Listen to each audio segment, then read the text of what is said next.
Salut à toutes et à tous les maniacs et autres amateurs du gros son qui tâche, j'espère que vous allez bien. Comme promis, une petite vidéo, elle s'est fait un peu attendre, je suis désolé pour le retard.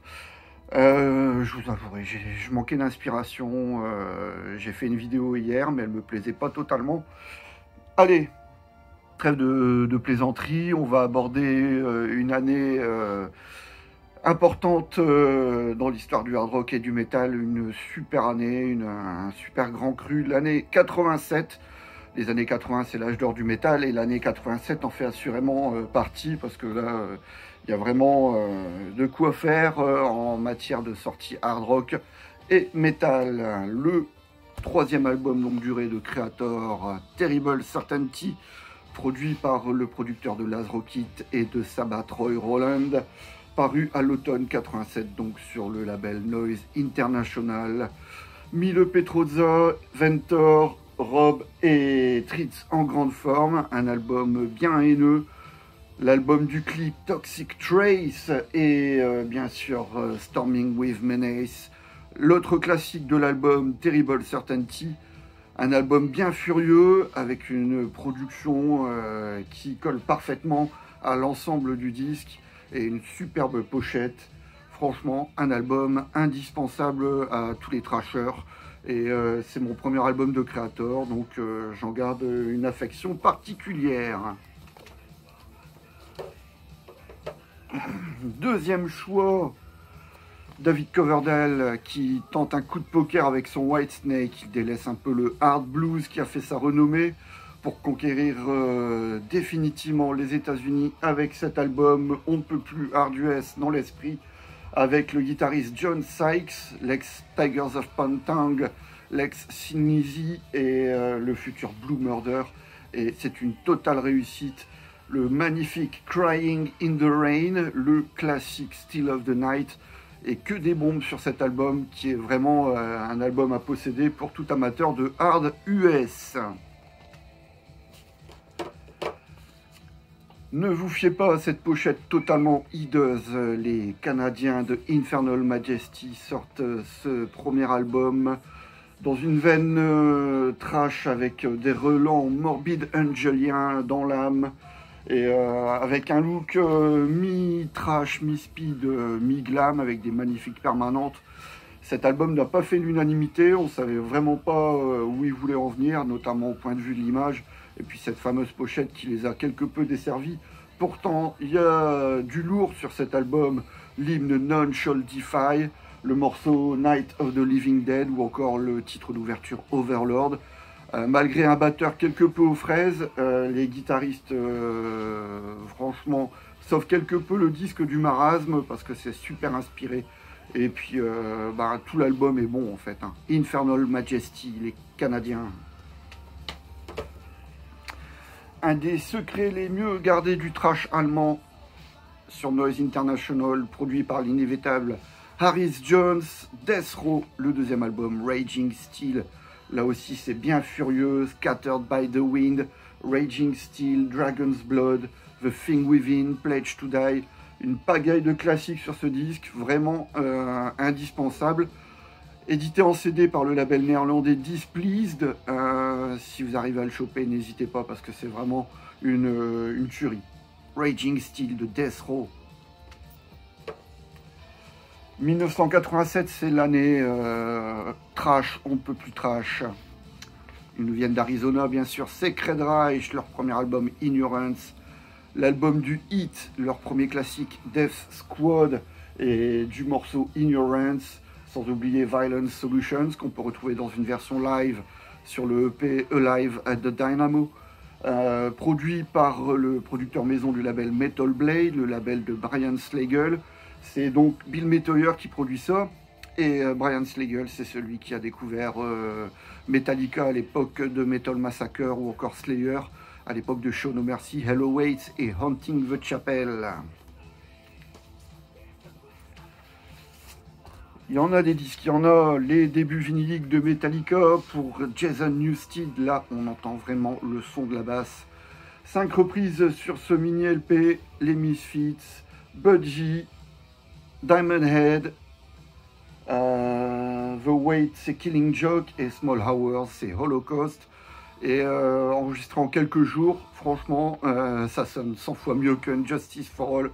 Je ne tiens pas à dénigrer Justice for All, qui est un album que j'adore, mais d'un point de vue son, c'est pas franchement une réussite. Et là, j'ai du mal à comprendre. J'ai du mal à comprendre comment un mini LP enregistré en aussi peu de temps puisse sonner aussi mieux que leur album studio suivant, qui avait été enregistré en davantage de temps. Magnifique album live posthume pour Randy Rhoads, hommage de Randy Rhoads par Ozzy Osbourne en 1987, 5 longues années pour la commercialisation de cet album, puisque Randy Rhoads nous a quittés en février 1982. Et un magnifique album live, il me semble, enregistré lors d'une date canadienne de la tournée Diary of a Madman, soit quelques semaines avant la disparition du guitariste.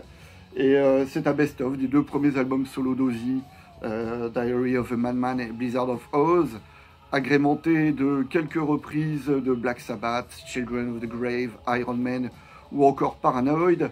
Ozzy Osbourne et Randy Rhoads sont accompagnés de Rudy Sarzo à la basse et de Tommy Aldridge à la batterie, soit une section basse-batterie absolument béton, et avec un gros son, vraiment. C'est Max Norman qui produit, le producteur de Lon Ness, entre autres. Et franchement, un album qui a beaucoup tourné à l'époque. Sur ma platine, c'est vraiment du grand Ozzy Osbourne et Randy Rhoads. Tribute. Là aussi, un album qui a énormément tourné sur ma platine à l'époque. J'adorais à l'époque, et j'adore toujours, Ronnie James Dio, avec un logo qui diffère quelque peu de celui qu'on connaît tous. Dream Evil, le premier album avec Craig Coldy à la guitare. Claude Schnell, le français, est au clavier. Jimmy Bain est à la basse et le batteur Vinny Appice. L'album du clip I Could Have Been a Dreamer, mais également de Night People ou Sunset Superman. Et bien sûr, c'est Ronnie James Dio qui chante et produit ce magnifique album.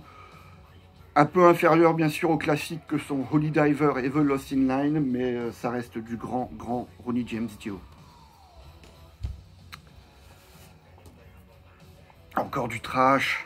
Alors là, coup d'essai, coup de maître, premier album pour Death Angel, le quintet de la Bay Area, emmené par Marc Osegueda au chant et Rob Cavestany, fantastique lead guitariste. Et là, il n'y a que des tubes sur cet album.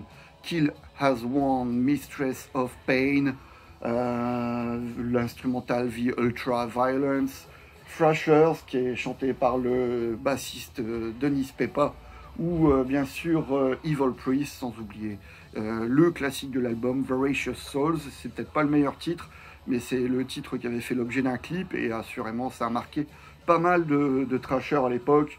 Et c'est vraiment un album qui, pour moi, n'a pas pris une ride 33 ans après sa sortie. À savoir que le batteur, à l'époque, Andy Galleon, n'avait que 14 ans lorsqu'il l'a enregistré. Et franchement, ça respire la maturité, ce disque. Death Angel. Allez, toujours dans le trash, le premier album de Coroner sur Noise. Alors là, on touche au sublime, Reborn Through Hate. Le titre R.I.P., Suicide Command, When Angels Die.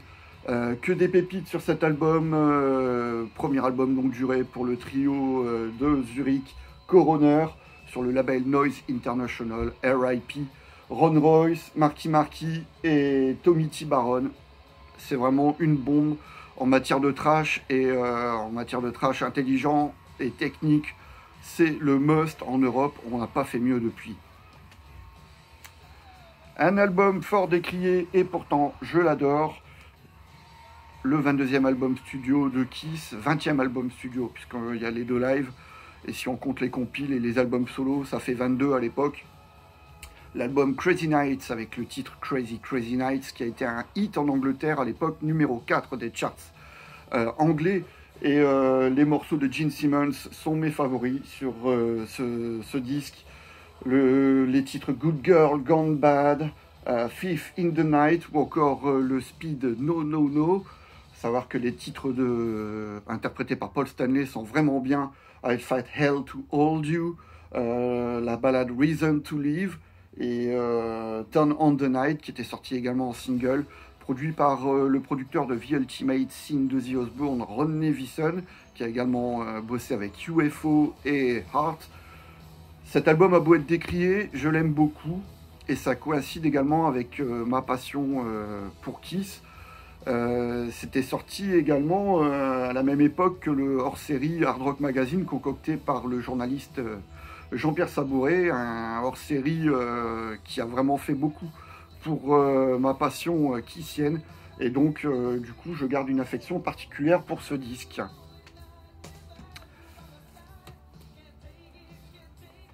Sur Megaforce Records, le label de John Zazula, qui a entre autres lancé la carrière de Metallica avec Kill 'Em All ou encore Anthrax, Testament, The Legacy, encore un quintet de la Bay Area, Chuck Billy, qui vient de rejoindre le groupe en remplacement de Jethro Souza, qui a rejoint Exodus, un excellent choix. Sincèrement, j'ai beau apprécier beaucoup Jethro, je pense que l'album n'aurait pas été aussi bon s'il avait été enregistré avec ce chanteur. Que là, Chuck Billy, c'est vraiment un des tout meilleurs chanteurs dans le thrash. Et puis les solos, Alex Kolnick, un magnifique guitariste, malheureusement sous-estimé. Et Greg Christian à la basse, Eric Peterson à la deuxième guitare et Louis Clemente à la batterie. Un batteur peu technique, mais ce qu'il le fait, il le fait bien. Et surtout sur cet album, avec les titres Over the Wall, qui est le classique du disque, First Strike is Deadly, Do or Die, qu'on retrouve plus tard dans une version live à Eindhoven, et Apocalyptic City, qui clôt cet album de manière magistrale. Encore un must pour tous les fans de thrash.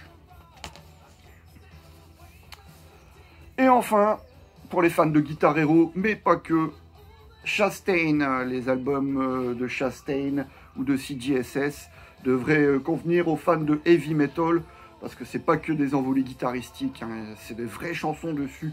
Paradise, We Must Carry On ou encore le morceau titre The Seventh of Never, paru sur le label français Black Dragon, avec une superbe pochette signée Eric Larnois et une chanteuse, Lever Leon, franchement super chanteuse, bien hargneuse et avec une super technique, franchement cet album c'est un must pour les fans de heavy metal et que des tubes, donc pas uniquement pour les fans de guitare, hein. Sincèrement je vous le recommande également.